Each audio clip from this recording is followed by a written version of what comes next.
আমি এখানে দুটো জিনিস তোমাদের দেখাচ্ছি, সেখানে একটা জিনিস পুরনো, একটা জিনিস নতুন। হ্যাঁ, নতুন যেটা সেটা হচ্ছে সই কানের, সেটা আমাদের শোরুম থেকে একদম নতুন কিনে নিয়ে যাচ্ছে।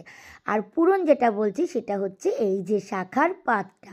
আমি মনে হয় প্রথম এই সোশ্যাল মিডিয়ায় তোমাদেরকে বার্তা দিই যে তোমাদের ব্যবহার করা জিনিস একদম নষ্ট হওয়ার জিনিস, যেটা তোমরা চাইছো যে এবার মনে হচ্ছে এক্সচেঞ্জ করতে হবে, এবার এটা পাল্টে নতুন বানিয়ে নিতে হবে, তো তাদের ধারণাটা আমি বদলে দিয়েছি। তোমাদের ব্যবহার করা জিনিস যে না ভেঙেও না পুরো পাল্টেও যে নতুনভাবে পরা যায় সামান্য কিছু পারিশ্রমিক দিয়ে, সেটা আমি ভিডিও করে তোমাদের জানিয়েছি। এই জন্য বলি প্রতিটা ভিডিওতে চোখ রাখতে। এক দিদিভাই আমার ভিডিও প্রতিনিয়ত দেখতো, সে দেখেছে এক ভিডিওতে যে এই যে শাখা পলা পাতের হলে সেটা আমরা নতুন করে পালিশ করে অন্য নতুন শাখায় বসিয়ে দিই।